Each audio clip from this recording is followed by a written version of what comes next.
Hello everyone, welcome to unique nursing classes. Second question series हम start करते हैं। First MCQ is pepsinogen in the stomach is secreted by which cells? Option A parietal cells, option B G cells, option C chief cells and option D goblet cells. Comment करके आपको इसका answer करना है। The correct answer is option C chief cells, यानी कि जो pepsinogen है stomach में चीफ सेल्स के द्वारा सीक्रेट करा जाता है। चलो वन बाय वन इसके बारे में डिस्कस करते हैं। सबसे पहले हम बात करते हैं पैराइटल सेल्स। स्टमक के अंदर जो पैराइटल सेल्स होती है उसके द्वारा हाइड्रोक्लोरिक एसिड का सिक्रेशन होता है, जो कि डाइजेशन के लिए सबसे important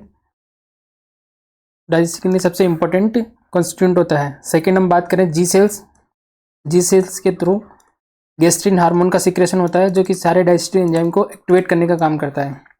and the third one chief cells, correct answer है हमारा, उसके द्वारा पेप्सिनोजन का सिक्रेशन होता है। ये इनएक्टिवेट फॉर्म में होता है और बाद में एक्टिवेट होता है पेप्सिन के अंदर, जो कि प्रोटीन के डाइजेशन के अंदर हमें हेल्प करता है। And the fourth one is goblet cells से म्यूकस का सिक्रेशन होता है स्टमक के अंदर। तो म्यूकस स्टमक के अंदर हर एक सेल से एक इम्पोर्टेंट केमिकल्स का रिलीज होता है, इसके बारे में हमने डिस्कस किया। सेकेंड एमसीक्यू की हम बात करते हैं।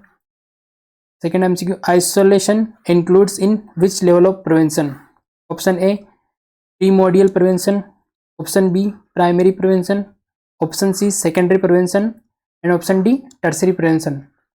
कमेंट करके आपको इसका आंसर करना है। The correct answer is C secondary prevention, यानी जो आइसोलेशन है वो लेवल ऑफ प्रिवेंशन में किस टाइप का लेवल ऑफ प्रिवेंशन है, तो हमारा करेक्ट आंसर हो जाएगा secondary prevention. Level of prevention को हम डीपली डिस्कस करते हैं। बेसिकली हम 4 लेवल ऑफ प्रिवेंशन के बारे में बात करते हैं। 4 लेवल ऑफ प्रिवेंशन वो कौन कौन से होते हैं? First one is primordial prevention, second one is primary prevention, third one is secondary prevention and fourth one is tertiary prevention. ये 4 लेवल ऑफ प्रिवेंशन होते हैं, जिसके अंदर हम अलग अलग एलिमेंट्स को इंक्लूड करते हैं।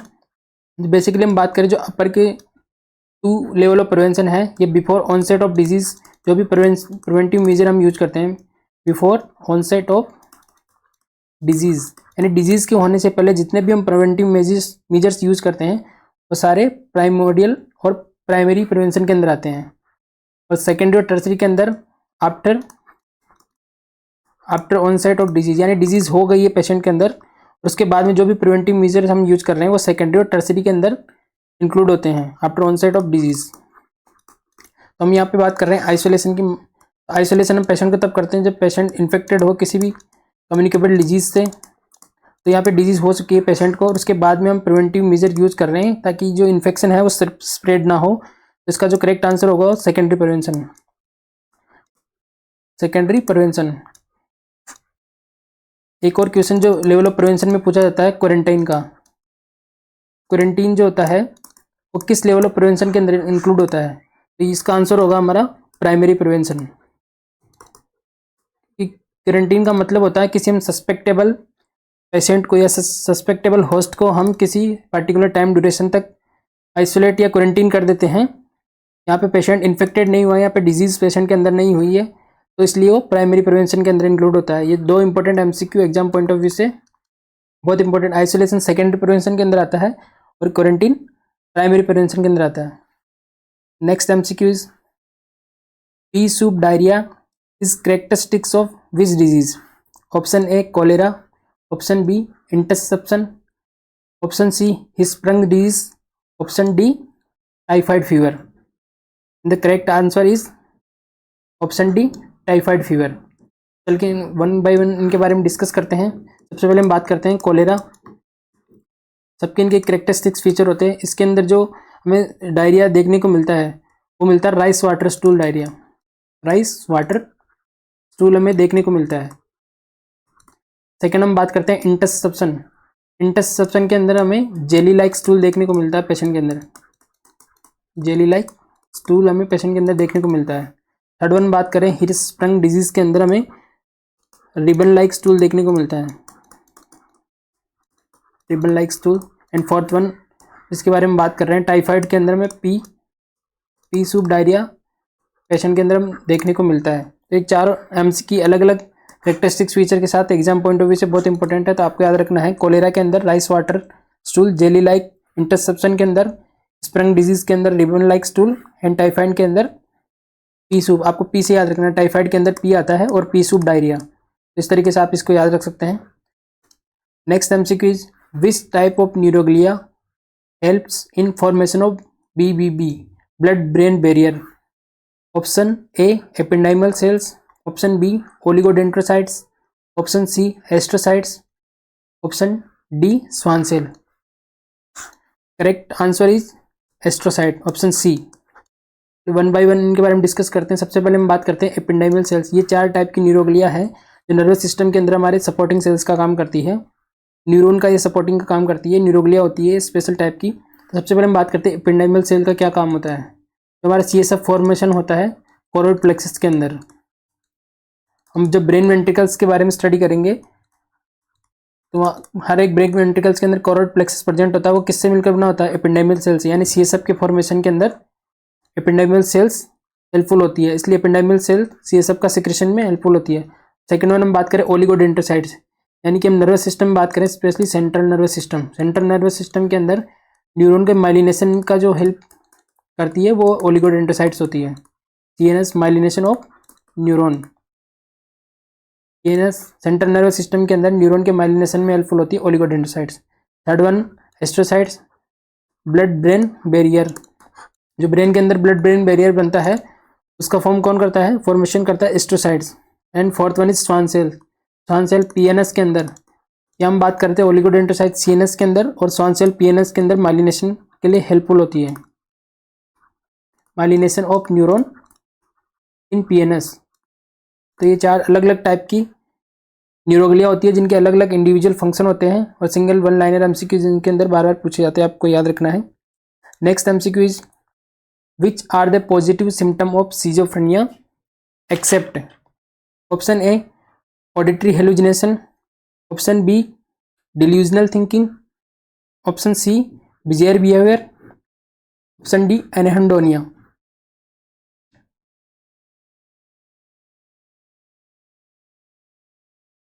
Correct answer is option D anhedonia. One by one हम डिस्कस करते हैं।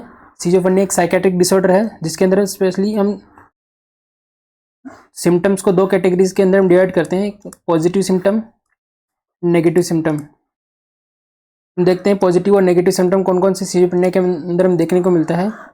बेसिकली पॉजिटिव सिम्टम के अंदर जो पहला देखने को मिलता है होता है हमारा hallucination. Second one is delusional thinking या delusion. Third one is bizarre behaviour. Fourth one is catatonia. Negative symptom के बारे में बात करते हैं कि कौन कौन से नेगेटिव सिम्टम हमें सिजोफ्रेनिया के अंदर देखने को मिलता है। Apathy, anhedonia, flattening and blunt affect. ये कुछ पॉजिटिव और नेगेटिव सिम्टम है, इसके बेसिस पे हम सिजोफ्रेनिया के सिम्टम का क्लासिफिकेशन करते हैं। बेसिकली आपको जो याद करने के लिए इसमें है कि जितने भी सिम्टम ऐड हो जाते हैं, यानी कि जो नॉर्मल पेशेंट के अंदर नहीं होते लेकिन सिजोफ्रेनिया वाले पेशेंट के अंदर हमें एक्स्ट्रा सिम्टम देखने को मिलते हैं, तो वो पॉजिटिव के अंदर रहते हैं, यानी कि सिम्टम प्लस हो रहे हैं सिजोफ्रेनिक पेशेंट के अंदर। तो आपको इस तरीके से याद रखना है, जो भी अगर सिम्टम ऐसा देखने को मिलता है जो नॉर्मल पर्सन के अंदर प्रेजेंट नहीं है और सिजोफ्रेनिक पेशेंट के अंदर, तो वो सारे पॉजिटिव सिम्टम के अंदर आएंगे। और जो पेशेंट नॉर्मल पर्सन के अंदर जो सिम्टम है और वो सिम्टम सिजोफ्रेनिक पेशेंट के अंदर एब्सेंट होते हैं, वो सारे नेगेटिव सिम्टम के अंदर आएंगे। बेसिकली जो फर्स्ट 3 ऑप्शन है ये सब पॉजिटिव सिम्टम है, बस एनहेडोनिया नेगेटिव सिम्टम है। तो हमारा करेक्ट आंसर हो जाएगा एनहेडोनिया, जिसका मतलब होता है हमें जो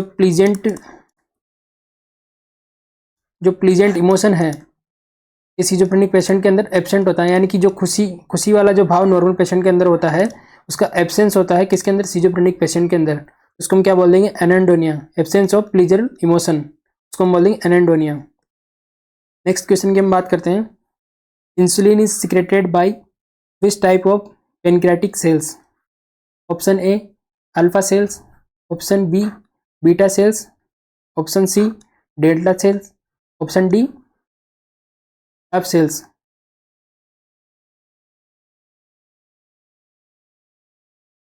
correct answer is option B, beta cells. तो वन बाई वन इनको डिस्कस करते हैं। अल्फा सेल्स से जो सिक्रेशन होता है वो ग्लूकागोन, जो कि हमारी ब्लड ग्लूकोज लेवल को मेंटेन करने का काम करता है, वो किससे सीक्रेट होता है? अल्फा सेल से। बीटा सेल से इंसुलिन का सिक्रेशन होता है, पेनक्रियाटिक सेल से बीटा सेल, जिसके द्वारा इंसुलिन का सिक्रेशन होता है। Third one is delta sales, जिसके द्वारा सोमेटोस्टेटिन का सिक्रेशन डेल्टा सेल से होता है। And fourth one is F cell, जिसके द्वारा पेनक्रियाटिक पॉलीपेप्टाइड का सिक्रेशन एप सेल्स के थ्रू होता है। Next question is at what age does anterior fontanelle closed? Option A 3 to 4 months, option B 1 to 2 months, option C 12 to 18 years, option D 18 to 24 months. The correct answer is option D 18 to 24 months. हम अलग अलग fontanelles के बारे में हम बात करते हैं। जब इन्फेंट के अंदर अलग अलग फॉन्टेनल प्रेजेंट होते हैं, जिनका जो क्लोजर टाइम होता है वो डिफरेंट होता है। मान लीजिए ये स्कल है, इसके अंदर 2 फॉन्टेनल, एंटेरियर फॉन्टेनियल और पोस्टीरियर फॉन्टेनल। सबसे पहले हम एंटेरियर फॉन्टेनल की बात करते हैं, जो 1 to 1.5 years के अंदर इसका क्लोजर होता है, यानी कि 18 से 24 महीने में इसका क्लोजर हो जाता है एंटेरियर फॉन्टेनल का। और वैसे पोस्टीरियर फॉन्टेनल की हम बात करें तो 1 to 1.5 months के अंदर इसका क्लोजर हमें देखने को मिलता है। तो आपको दोनों चीज़ याद रखनी है, एंटीरियर फॉन्टेनल 1 से 1.5 साल के अंदर क्लोजर होता है और पोस्टीरियर फॉन्टेनल 1 से 1.5 महीने के अंदर इसका क्लोजर हमें देखने को मिलता है। तो करेक्ट आंसर हमारा हो जाएगा option D 18 to 24 months। Next question is urinary vanillyl mandelic acid test is use to diagnosis of? Option A Wilms tumour, option B Hashimoto's disease, option C pheochromocytoma, option D bladder carcinoma. The correct answer is option C pheochromocytoma. तो इसके बारे में हम discuss करते हैं। क्या होता है? एड्रिनल ग्लैंड का एक बेसिकली ट्यूमर होता है। एड्रिनल ग्लैंड में भी हम स्पेसिफिकली बात करें तो एड्रिनल मेडुला के अंदर एक ट्यूमर फॉर्मेशन हो जाता है, जिसको हम क्या बोल देते हैं? फियोक्रोमोसाइटोमा। जिसकी वजह से हमें क्या देखने को मिलता है? एड्रिनल मेडुला 2 इंपॉर्टेंट हार्मोन का सिक्रेशन करता है, एपिनेफ्रिन एंड नॉरएपिनेफ्रिन, जो कि हमारे ब्लड प्रेशर को और सिंपैथेटिक सिस्टम के इंपॉर्टेंट हार्मोन्स है, जो हमारे सिंपैथेटिक सिस्टम को मैनेज करने का काम करते हैं।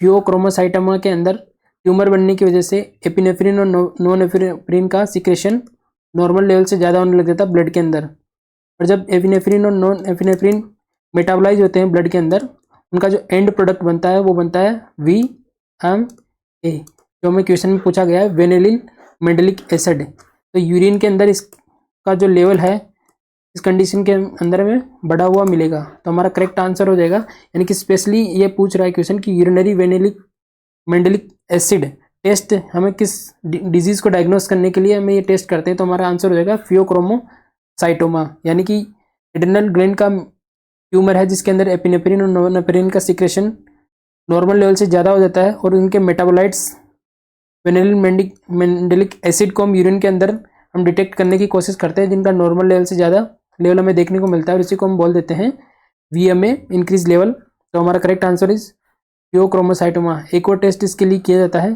जो कि एग्जाम पॉइंट ऑफ व्यू से इंपॉर्टेंट है, क्लोनिडीन सप्रेशन टेस्ट। ये टेस्ट भी फियोक्रोमोसाइटोमा को डायग्नोस करने के लिए किया जाता है। तो चलिए हम नेक्स्ट की बात करते हैं। Next MCQ is thalamus is developed from which part of the brain? Option A telencephalon, option B mesencephalon, option C metencephalon and option D diencephalon. Correct answer is option D diencephalon.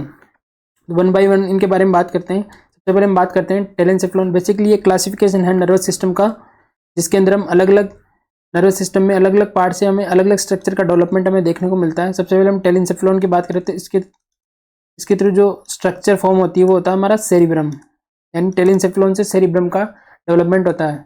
Second one is मेसेनसेफ्लॉन, इससे mid brain का development होता है। इसलिए mid brain को मेसेनसेफ्लॉन के नाम से भी जानते हैं। थर्ड वन इज मेटेनसेफ्लॉन, इससे हमें दो स्ट्रक्चर का डेवलपमेंट देखने को मिलता है।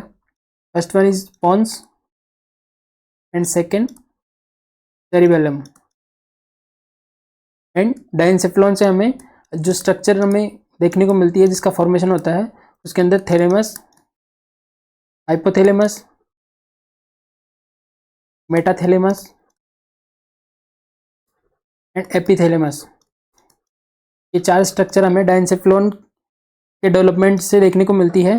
तो अलग अलग हमें याद रखना है। टेलिनसेफ्लॉन से सेरिब्रम का डेवलपमेंट होता है, मेसेनसेफ्लॉन से मिड ब्रेन, मेटेनसेफ्लॉन से पॉन्स एंड सेरिबेलम और डायनसेफ्लॉन से थैलेमस और हाइपोथैलेमस का डेवलपमेंट होता है। Next MCQ is normal blood sodium level is, option A 3.5 to 4.5 milliequivalent per litre, option B 135 to 145 mg per dl, option C 90 to 110 milliequivalent per litre, option D 137 to 143 milliequivalent per litre. The correct answer is option D 137 to 143 milliequivalent per litre. हम one by one discuss करते हैं। सबसे पहले हम sodium का normal level के बारे में बात करते हैं, जो कि होता है 135 to 145 milliequivalent per litre. तो आपको ये याद रखना है, इसके अंदर जो यूनिट होती है वो मिली इक्विवेलेंट पर लीटर के अंदर हम इसको मेजर करते हैं। तो हमारा करेक्ट आंसर हो जाएगा ऑप्शन डी, जो इस रेंज के अंदर आता है 137 to 143 milliequivalent per litre. Second हम बात करते हैं पोटेशियम। पोटेशियम का जो नॉर्मल लेवल होता है 3.5 to 5.5 milliequivalent per litre. जो थर्ड ऑप्शन है ये क्लोराइड का नॉर्मल लेवल है, जिसके अंदर 90 to 110 milliequivalent per litre. तो ये अलग अलग आपको नॉर्मल लेवल याद रखना है। हमारा करेक्ट आंसर है option D 137 to 143 milliequivalent per litre. Next question की हम बात करते हैं। Micturition reflex centre is situated in, option A medulla oblongata, option B hypothalamus, option C S2 S3 sacral plexus, option D urinary bladder. And the correct answer is option C S2 S3 sacral plexus. Basically question में पूछा गया micturition reflex centre, यानी कि हम जो voiding करते हैं, urination करते हैं, उसका सेंटर इसमें क्वेश्चन में पूछा गया। तो हमारा करेक्ट आंसर है S2 S3 सैक्रल प्लेक्सस। हम डिफरेंट सेंटर्स के बारे में भी हम बात करते हैं। सबसे पहले हम बात करते हैं पॉन्स के अंदर कौन कौन से हमें सेंटर देखने को मिलते हैं। तो रेस्पिरेशन से रिलेटेड दो इंपॉर्टेंट सेंटर हमें देखने को मिलते हैं पॉन्स के अंदर। पहला हो गया apneustic centre and second word is pneumotaxic centre. ये रेट से रिलेटेड होता है, रेस्पिरेटरी रेट को इंक्रीज करने का काम करता है और ये डेप्थ को इंक्रीज करने का काम करता है। सेकेंड वन, अगर हम हाइपोथैलेमस के बारे में बात करें तो हमारा temperature regulation, hunger and thrust, ये सारे सेंटर हमें हाइपोथैलेमस के अंदर देखने को मिलते हैं। और तो हम मेडुला ऑब्लांगेटा के बाद थर्ड मेडुला ऑब्लांगेटा, इसके अंदर हमें देखने को मिलते हैं रेस्पिरेटरी सेंटर से रिलेटेड दो सेंटर हमें देखने को मिलते हैं। First one is inspiration centre and second one is expiration centre. And cardiac centre जो भी मेडुला ऑब्लांगेटा के अंदर प्रेजेंट होता है, जो कि हमारे ब्लड प्रेशर को मेंटेन करने का काम करता है। And another one is vasomotor centre. जितने भी हमारे रिफ्लेक्स सेंटर है, स्नीजिंग, कफिंग, ये सारे सेंटर में मेडुला ऑब्लांगेटा के अंदर देखने को मिलता है। अब जो हमारा इंपॉर्टेंट एमसीक्यू बनता है इसमें से मिक्चुरेशन रिफ्लेक्स सेंटर, ये हमें प्रेजेंट होता है S2 S3 सैक्रल प्लेक्सस के अंदर। यानी हम बात करेंगे स्पाइनल कॉर्ड के अंदर स्पाइनल नर्व का ओरिजिनेशन होता है, इसके अंदर अलग अलग लेवल होते हैं, cervical level, thoracic level, lumbar level और सैक्रल और कोक्सियल लेवल। तो हम बात कर रहे हैं यहाँ पे सैक्रल लेवल के बारे में। सैक्रल लेवल के अंदर जो S2 और S3 जो स्पाइनल नर्व है वो क्या बनाती है, हमारा मिक्चुरेशन रिफ्लेक्स सेंटर। इसलिए यहाँ पे इंजरी होने पर हमें कई बार रिटेंशन ऑफ यूरिन देखने को मिलता है। तो हमारा करेक्ट आंसर हो गया S2 S3 sacral plexus. Confuse नहीं होना, जितने भी रिफ्लेक्स सेंटर है वो मेडुला ऑब्लांगेटा के अंदर प्रेजेंट होते हैं, लेकिन जो मिक्चुरेशन रिफ्लेक्स सेंटर है वो हमारी स्पाइनल प्लेक्सस जो सैक्रल प्लेक्सस है उसके अंदर हमें देखने को मिलता है। Next MCQ is which size of cannula have pink colour coding, option A 20 gauge 24 gauge, option B 18 gauge, option C 16 gauge, option D 20 gauge. And the correct answer is option D 20 gauge। Single one liner है, तो बार बार कभी कभी exam में पूछ लिया जाता है, तो आपको इसकी कलर कोडिंग याद रखनी है। सबसे पहले हम बात करते हैं 14 गेज की कलर कोडिंग होती है orange colour, 16 gauge grey colour, 18 gauge जो कैनुला होता है वो ग्रीन कलर, जो ब्लड ट्रांसफ्यूजन में हम सबसे ज़्यादा यूज लेते हैं। 20 गेज जो एडल्ट के अंदर हम मोस्ट कॉमनली कैनुला जो यूज करते हैं 20 गेज, उसकी कलर कोडिंग होती है पिंक कलर। 22 गेज ये होता है हमारा ब्लू कलर, इसकी coding. 24 yellow colour and the last one is 26 purple colour. तो आपको एक कलर कोडिंग याद रखनी है। एक MCQ एग्जाम में इसमें से सिंगल लाइनर में से पूछा जाता है। Next MCQ is which type of shock manifest triad symptom of hypotension, bradycardia and hypothermia. Option A cardiogenic shock, option B septic shock, option C anaphylactic shock, option D neurogenic shock. The correct answer is option D neurogenic shock. Neurogenic shock के अंदर हमें classical tried symptom देखने को मिलता है, जिसके अंदर हमें पेशेंट के अंदर हाइपोटेंशन, ब्रेडिकार्डिया यानी हार्ट रेट नॉर्मल से हमें कम देखने को मिलती है, और हाइपोथर्मिया की कंडीशन में देखने को मिलती है।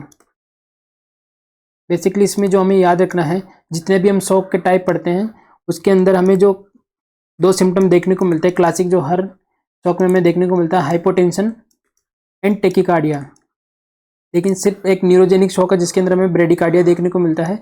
बाकी जितने भी शॉक हमें उसके अंदर हमें टेकिकार्डिया देखने को मिलता है, क्योंकि जब भी बॉडी के अंदर शॉक की कंडीशन डेवलप होती है और ब्लड फ्लो किसी भी वजह से कम होता है, तो बॉडी इसको कंपनसेट करने के लिए हार्ट रेट को इंक्रीज कर देती है, और इसी को हम क्या बोलते हैं, टेकिकार्डिया।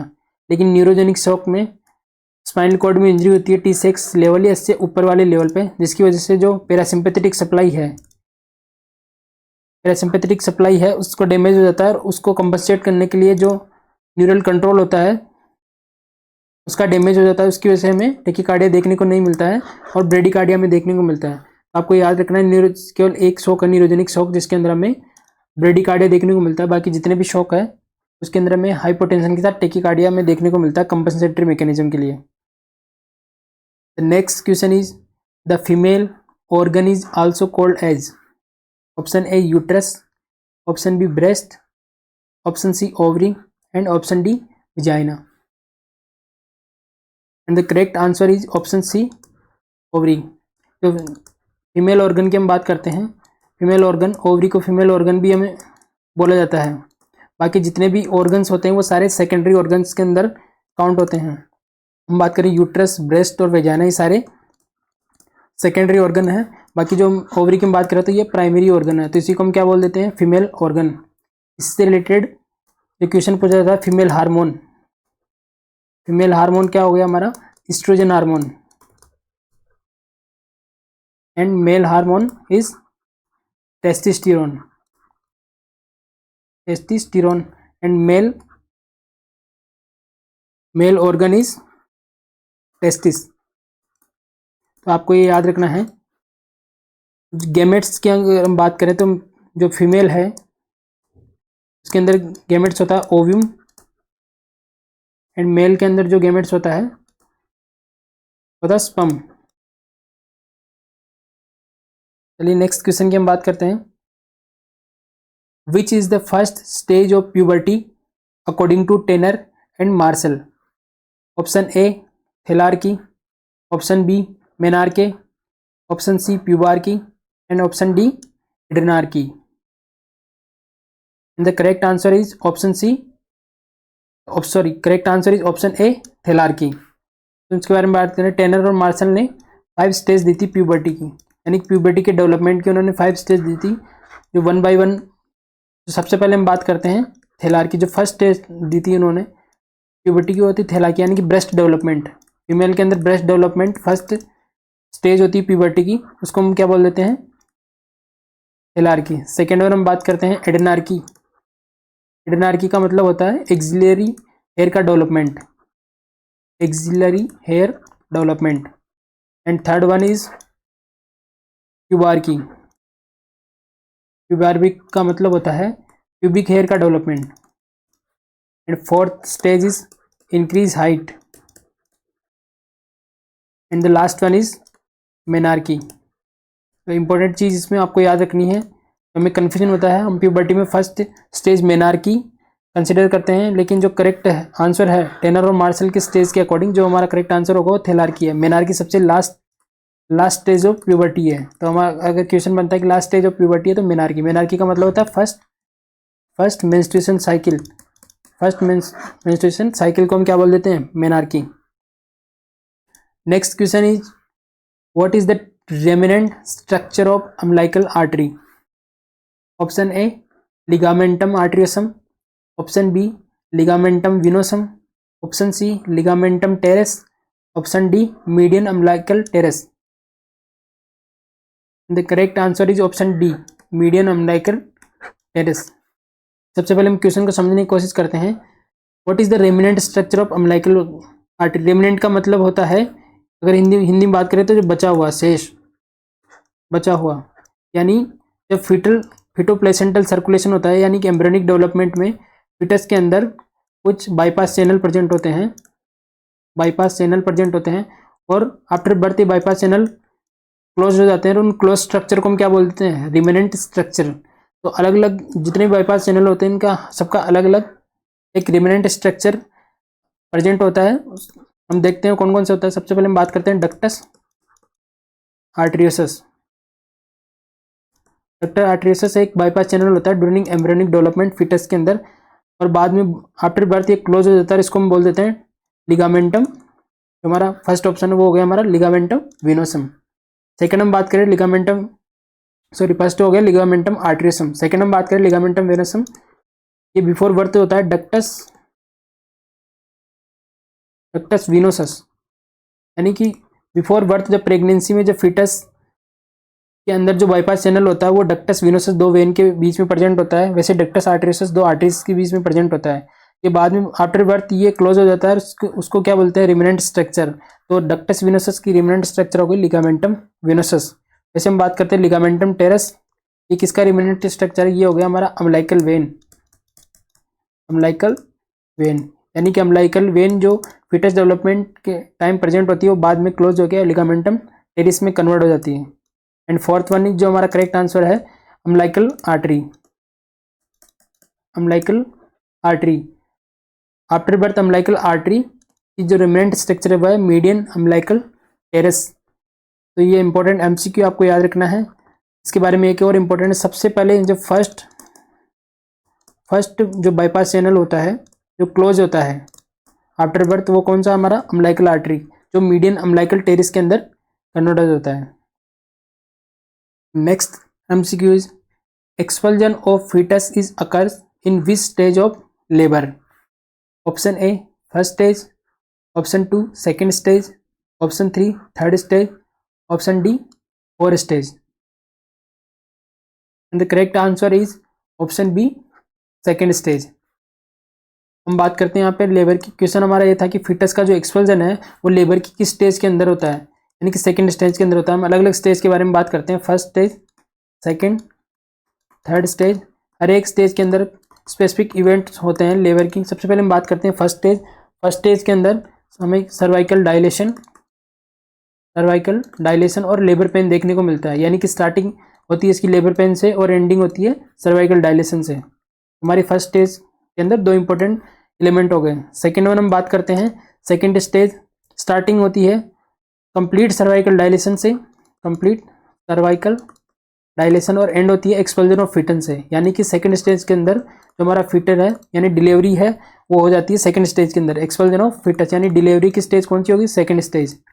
थर्ड वन हम बात करें, जो थर्ड स्टेज है उसके अंदर हमें देखने को मिलता है एक्सपल्जन ऑफ प्लेसेंटा, यानी प्लेसेंटल डिलीवरी। प्लेसेंटा का जो एक्सपल्जन है वो हमारी लेबर की थर्ड स्टेज के अंदर हमें देखने को मिलता है। एंड फोर्थ स्टेज होता है ऑब्जर्वेशनल स्टेज। आफ्टर डिलीवरी हम मदर को ऑब्जर्वेशनल स्टेज के अंदर रखते हैं, वो कौन सी स्टेज है? Fourth stage. तो आपको याद रखना है, इसमें दो इंपॉर्टेंट एमसीक्यू बनते हैं। First one expulsion of fetus कौन सी स्टेज में होता है, एक्सपल्जन ऑफ प्लेसेंटा कौन सी स्टेज के अंदर, लेबर की कौन सी स्टेज के अंदर हमें देखने को मिलता है।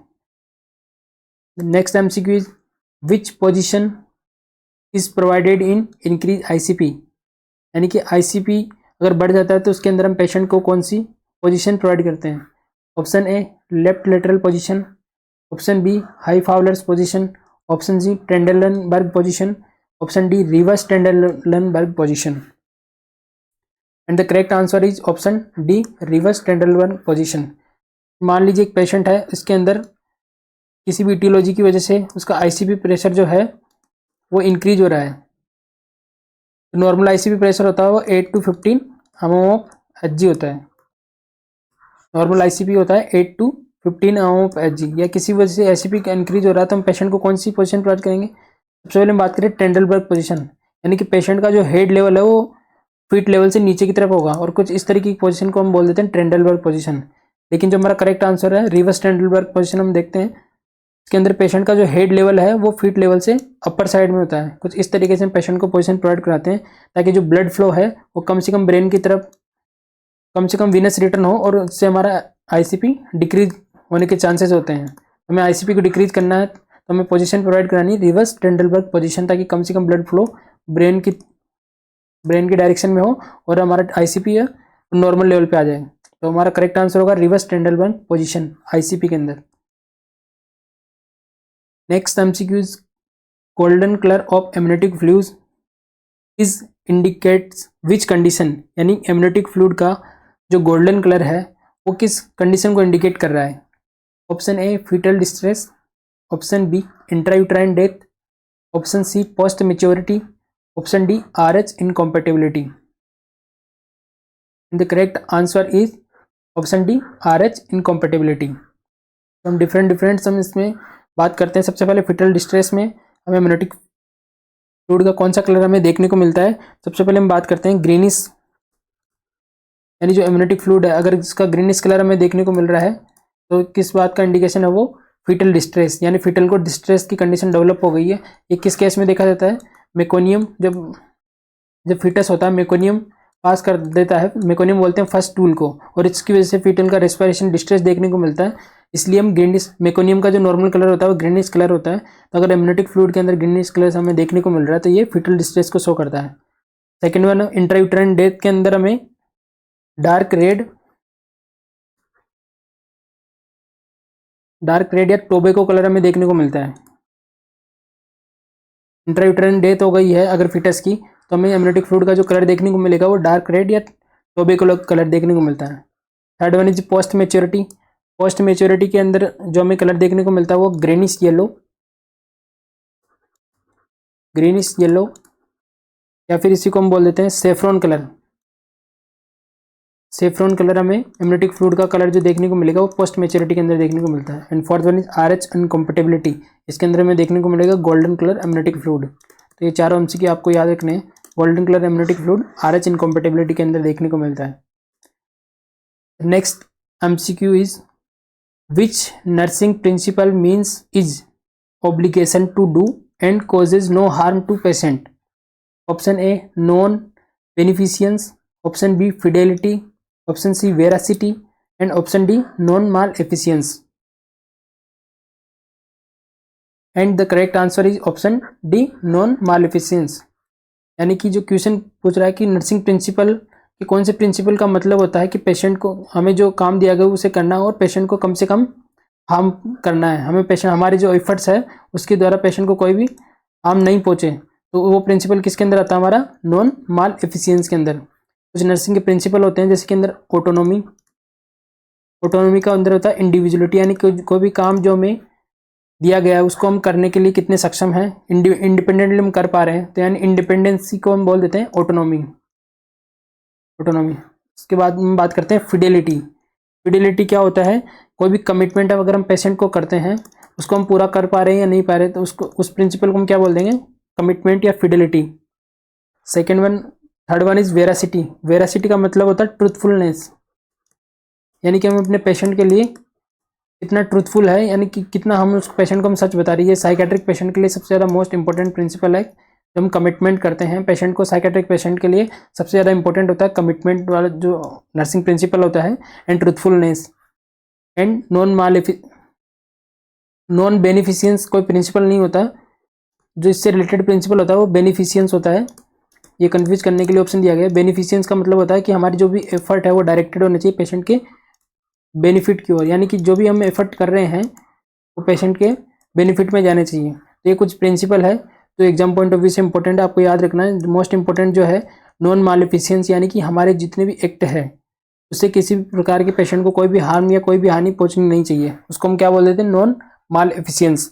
नॉन बेनिफिशियंस कोई प्रिंसिपल नहीं होता है, इसका जो एक्चुअल प्रिंसिपल है वो बेनिफिशियंस है, यानी जो हमारे जो एफर्ट्स है उसके थ्रू पेशेंट को ज़्यादा से ज़्यादा बेनिफिट पहुंचाना।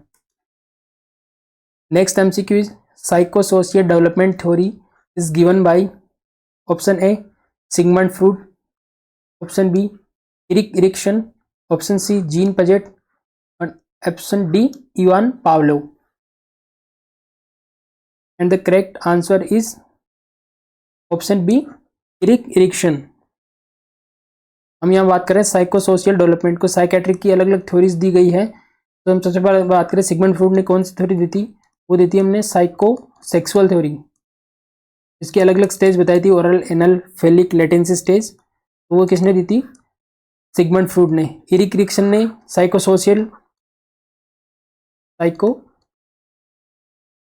साइकोसोशियल जो थ्योरी दी थी, इरिक इरिक्सन ने दी थी। इसके अंदर अलग अलग टेस्ट पढ़ते हैं, जिसके अंदर trust versus mistrust, initiative versus guilt, अलग अलग एज के अकॉर्डिंग सोशल डेवलपमेंट किस तरीके से हमें देखने को मिलता है, वो थ्योरी दी थी इरिक इरिक्सन ने। थर्ड वन जीन पैगेट ने दी थी कोग्निटिव थेरेपी किसने दी थी, जीन पैगेट ने। और फोर्थ वन इयान पावलोस ने दी थी कंडीशनिंग थ्योरी, यानी क्लासिकल कंडीशनिंग जो हम लर्निंग के अंदर पढ़ते हैं, वो थ्योरी इयान पावलो ने दी थी, जिसमें इन्होंने एक डॉग के ऊपर एक्सपेरिमेंट करा था, केट के ऊपर, तो लर्निंग के लिए। Next MCQ is renin hormone is secreted by which organ, option A kidney, option B stomach, option C lungs, option D pituitary gland. Correct answer is option A kidney. Kidney के अंदर जीजी cells present होती है, juxtaglomerular sales, जिसके द्वारा rennin का secretion होता है। इस जो किडनी से जो रेनिन का सिक्रेशन होता है, इसके अंदर सिंगल एन होता है, हमें इस तरीके से याद रखना है। और स्टमक के अंदर जो एक और रेनिन का सिक्रेशन होता है, उसके अंदर डबल एन प्रेजेंट होता है। तो कंफ्यूज नहीं होना, सिंगल एन वाला जो रेनिन है उसका सिक्रेशन किडनी के थ्रू होता है, और डबल एन वाले रेनिन का सिक्रेशन स्टमक के थ्रू हमें देखने को मिलता है। Next MCQ is difference between apical pulse and radial pulse, option A pulse pressure, option B mean arterial pressure, option C pulse paradoxus, option D pulse deficit. यानी कि apical pulse और radial pulse के difference को हम किस नाम से जानते हैं, हमारा करेक्ट आंसर है ऑप्शन डी पल्स डेफिशिएट। आपको कंफ्यूज नहीं होना है, जल्दबाजी में पल्स प्रेशर नहीं, पल्स प्रेशर होता है सिस्टोलिक और डायस्टोलिक प्रेशर के बीच का डिफरेंस, उसको हम क्या बोल देंगे, पल्स प्रेशर। मान लीजिए आपका सिस्टोलिक 120 है और डायस्टोलिक 80 है, तो हमारा पल्स प्रेशर हो जाएगा 40 mm/H। तो यहाँ पे डिफरेंस पूछा है एपिकल पल्स और रेडियल पल्स का, तो हमारा करेक्ट आंसर हो जाएगा पल्स डेफिशिएट। यानी कि अगर हम एपिकल पल्स को मेजर करते हैं और फिर उसके बाद में रेडियल पल्स को मेजर करते हैं, उनका जब दोनों का डिफरेंस हम देखते हैं तो उसको हम क्या बोलते हैं, पल्स डेफिशिएट देखने को मिलता है। ये क्या शो करता है कि पेशेंट का जो सर्कुलेशन है वो प्रॉपर तरीके से पेरीफेरी के अंदर नहीं हो पा रहा है, इसलिए में एपिकल पल्स तो हमें सही से देखने को मिलती है, लेकिन हमारी पेरीफेरी वाली जितनी पल्स हम चेक करेंगे, रेडियल पल्स, फीमोरल पल्स, उसके अंदर हमें वहाँ पे हाइपो सर्कुलेशन हमें देखने को मिलेगा। हाइपो परफ्यूजन की वजह से वो पल्स हमें वीक और थ्रेडी पल्स दिखाई देगी, उसी को हम क्या बोल देते हैं, पल्स डेफिशिएट। इसमें आपको कंफ्यूज नहीं होना, पल्स प्रेशर और पल्स डेफिशिएट में दोनों में कंफ्यूजन नहीं होना चाहिए आपको। Next MCQ is perception without presence of any stimuli is called, option A delusion, option B illusion, option C hallucination, option D deja vu. Correct answer is hallucination. पहले हम question को समझते हैं क्या पूछा गया, perception without presence of any stimuli, यानी कि इसके अंदर हमें साइकेट्रिक पेशेंट के अंदर देखने को मिलते हैं सारे सिम्टम। स्टिमुलाई यानी कि स्टिमुलाई प्रेजेंट नहीं है और हमें पेशेंट को फिर भी परसेप्शन हो रहा है किसी चीज़ का, तो हम उसको क्या बोल देते हैं, हेलुसिनेशन। यानी कि इसके अंदर जो इंपॉर्टेंट चीज़ है याद रखने के लिए, इसके अंदर स्टिमुलाई प्रेजेंट नहीं होता है। वैसे ही अगर हम इल्यूजन की बात करें तो ये होता है रॉन्ग इंटरप्रिटेशन ऑफ स्टिमुलाई। इसके अंदर स्टिमुलाई प्रेजेंट होता है लेकिन हम उसको रॉन्ग इंटरप्रेट कर देते हैं। मान लीजिए किसी अंधेरे के अंदर किसी रस्सी का टुकड़ा पड़ा है और उसको अगर हम सांप समझ लेते हैं, यहाँ पे स्टिमुलस क्या है, रस्सी का टुकड़ा, अगर इसको हम स्नेक कंसिडर करते हैं, यहाँ पे स्टिमुलस प्रेजेंट है तो इसको हम क्या बोल देते हैं, इल्यूजन। यहाँ पे हम जो स्टिमुलस है उसका रॉन्ग इंटरप्रेट कर रहे हैं। लेकिन हम मान लीजिए हम आवाज़ें सुनाई दे रही है लेकिन उसका कोई सोर्स नहीं है, तो हम उसको क्या बोल देंगे, हेलुजिनेशन। उसके अंदर हमें स्टिमुलस एब्सेंट होता है, जो कि साइकेट्रिक पेशेंट के अंदर अलग अलग हम हेलुजिनेशन पढ़ते हैं, ऑडिटरी हेलुजिनेशन और ऑल्फैक्टरी हेलुजिनेशन। इसके अंदर स्टिमुलस प्रेजेंट नहीं होता है, तो हमारा करेक्ट आंसर हो जाएगा हेलुजिनेशन। जो इसमें कीवर्ड है आपको याद रखना है, without presence of any stimuli, यानी स्टिमुलाई एब्सेंट है तो इल्यूजनेशन है, और स्टिमुलाई प्रेजेंट है लेकिन उसका हम रॉन्ग इंटरप्रिटेशन कर रहे हैं तो वो हो गया आपका इल्यूजन। जैसे डिल्यूजन होता है फॉल्स अनसेकेबल बिलीफ, यानी साइकेट्रिक पेशेंट कुछ अपने ही बिलीफ बना लेता है, उसको हम क्या बोलते हैं, डिल्यूजन बोलता है। जो फिक्स्ड बिलीफ वो मानने लग जाता है उसको हम डिल्यूजन बोलते हैं। और डेजा वू की कंडीशन होती है अनफेमिलियर सिचुएशन में भी हम, अनफेमिलियर अगर हमारे लिए कोई सिचुएशन है और उसको हम फेमिलियर हमें वो लग रही है तो उसको क्या बोलते हैं, डेजा वू। यानी कि कोई भी हम सिचुएशन में, हम किसी सिचुएशन में अगर हम जाते हैं और हमें लग रहा है कि ये सिचुएशन हमारे साथ पहले से हो रखी है, लेकिन वो सिचुएशन हमारे साथ पहले से नहीं हो रखी होती, लेकिन हमें ऐसा लगता है तो उसको हम क्या बोल देते हैं, डेजा वू। उसी का अपोजिट होता है एक जेमिस वू, जिसके अंदर हम जो फेमिलियर सिचुएशन है वो हमें अनफेमिलियर लगती है। यानी कि किसी चीज़ को, किसी इवेंट को अगर हम देख चुके हैं लेकिन फिर भी हमें लग रहा है कि हमने वो इवेंट नहीं फेस किया है, तो इस कंडीशन को हम क्या बोलेंगे, jamais vu. Next MCQ is excessive consumption of maize causes. Option A protein energy malnutrition, option B beriberi, option C pellagra, option D Bitot spot. Correct answer is option C pellagra. Question क्या था कि excessive consumption of मेज, मेज का मतलब होता है मक्का, ये जो अनाज होता है मक्का, उसका अगर हम एक्सेसिव कंजप्शन कर रहे हैं तो हमें कौन सी कंडीशन देखने को मिलती है, पेलाग्रा डिजीज देखने को मिलती है। ऐसा क्यों हमें देखने को मिलता है, सबसे पहले बात करते हैं मेज। मेज के अंदर एक विटामिन होता है, विटामिन B3, जिसको हम क्या बोलते हैं, नियासिन। नियासिन को हम क्या बोलते हैं, विटामिन B3। मेज के अंदर ये बाइंडिंग फॉर्म के अंदर होता है, अगर हम एक्सेसिव कंजप्शन करते हैं ये बाइंडिंग फॉर्म के अंदर होता है, इसकी वजह से इसका अब्जॉर्प्शन नहीं हो पाता है और इसकी हमें डेफिशिएंसी हो जाती है नियासिन की। उसकी वजह से हमें कौन सी डिजीज़ देखने को मिलती है, पेलाग्रा डिजीज़। इसके क्लासिकल 4D सिम्टम होते हैं। 4D सिम्टम में हम क्या क्या देखते हैं, पहले बात करते हैं डर्मेटाइटिस, डिमेंशिया, डिमेंशिया, डायरिया। पहले 3D सिम्टम हम पढ़ते हैं, इसमें एक लेटेस्ट जो सिम्टम ऐड हुआ है 4D, और fourth one is death. Vitamin B3 की कमी से, बेसिकली जो क्वेश्चन पूछ रहा है कि विटामिन B3 की कमी से हमें कौन सी डिजीज देखने को मिलती, हो गया हमारा पेलाग्रा। प्रोटीन एनर्जी माल न्यूट्रिशन में प्रोटीन की डेफिशिएंसी में देखने को मिलता है, जिसके अंदर हम दो कंडीशन पढ़ते हैं, क्वाशिकोर और मिरासमस। बेरी बेरी जो होता है विटामिन B1 की डेफिशिएंसी से हमें देखने को मिलता है, और बाइटोट स्पॉट्स विटामिन A की डेफिशिएंसी की कंडीशन में हमें देखने को मिलता है। तो हमारा करेक्ट आंसर हो जाएगा, यानी कि एक्सेसिव कंजप्शन हम कर रहे हैं मेज का तो हमें पेलाग्रा डिजीज वहाँ पे देखने को मिलती है।